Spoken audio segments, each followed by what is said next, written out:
the kid who was born on the streets. Literally born on the streets. You see, Keith, I got from my mother. Smalls, that came from my father. And LeJav came from this guy, almost identical to the javelin that I was born in on the side of the road, I-26, literally in the streets. When I was young, my mother would joke and say that because I was born in the streets, that I would run the streets. And that's exactly what I did. I ran the streets. At night, I sold drugs. By day, you guessed it, I sold drugs. That's what I did, but it wasn't who I was, not by a long shot. You see, in high school, I was in the chess club, taking college-bound classes, on course to get my Regents diploma. But it was my troubles that troubled me and contributed to me spending 19 years in the South Carolina Department of Corrections. 19 years. Nelson Mandela once said that no one truly knows a nation till one has been inside its jails. A nation should not be judged by how it treats its highest citizens, but its lowest ones.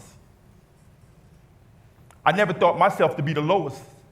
Even after waking up that first morning on the floor at Liebe Correctional Institution, while my roommates slept comfortably in their bunk beds. I often think back to some of my roommates, like Dan Boy and Shorty, two white males in their early 30s. Shorty was short, of course, and sort of a jokester. The thing was, he told jokes that Dan Boy seemed to only understand. And Dan Boy, he was about my height, with an enormous belly, and he seemed to age a year for every month that I knew him. They both had mental health illnesses and daily routines that consist of walks to the medicine line to get their daily prescription and back to the dorm to await medicine line once again. Then it was Tree and Span, two young African-American males, both about 6 feet tall or taller, with NBA dreams and even harsher realities, you see? They both had life sentences and daily schedules that surrounded all things basketball, from the back recreation to the gymnasium. As I got more acquainted with the institutions that I was assigned to, it didn't take me long for me to realize I was in a very, very, very dark place. That was not only void of light, it was void of motivation, direction, correction, life even. But it was designed this way, with a framework to make one either a better man or a better criminal. And a better criminal is who one is more likely to become. So I fought every day. I fought, I cried, I prayed. Even worse, I pained. I didn't just lay on the floor, though. I went from the law library to the school building on days where the lack of security wasn't used as an excuse to keep them closed.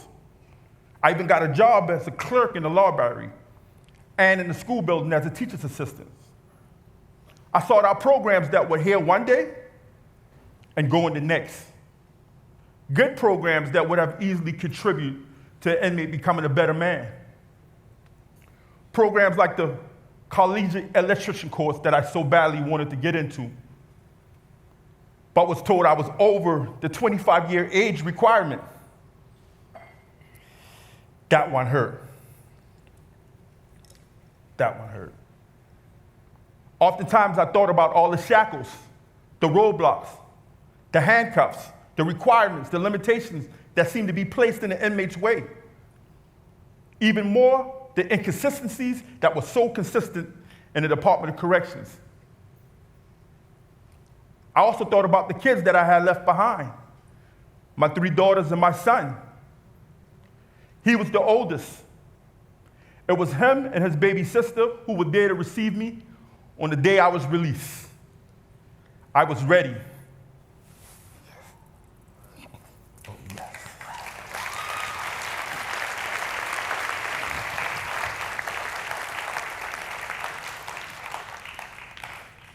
Yes, I was ready.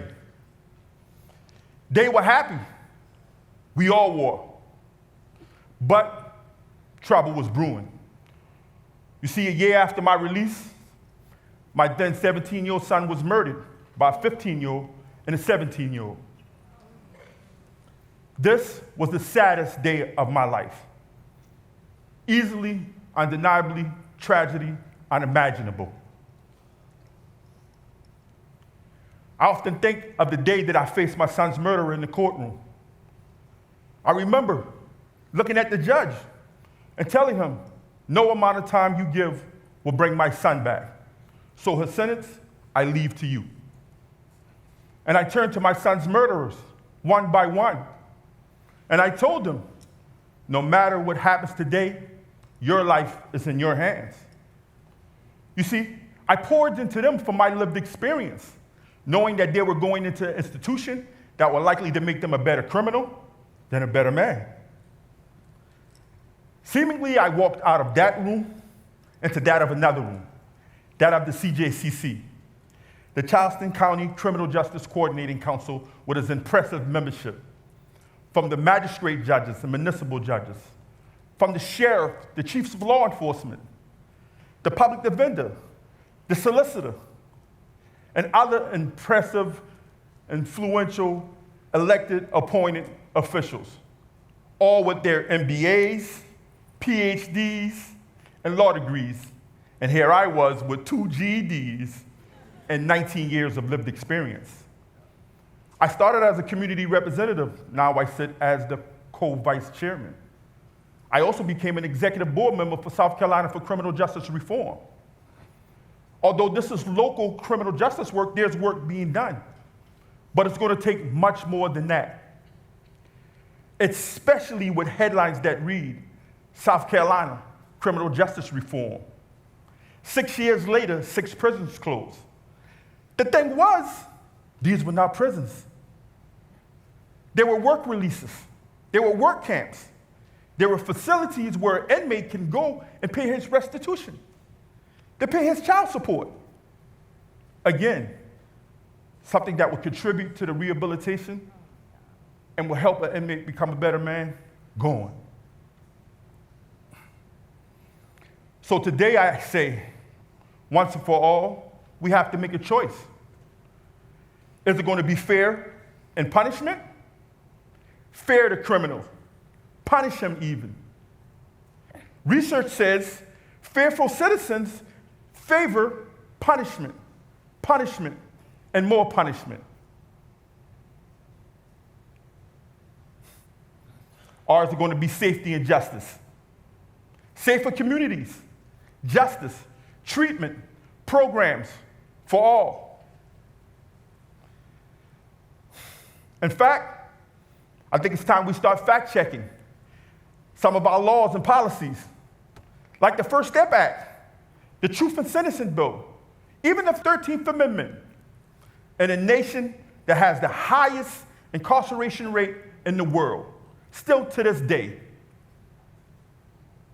A nation that has the highest number of incarcerated inmates in the world, still to this day. Inmates like myself, a man who committed a crime, wasn't a criminal, and didn't become one.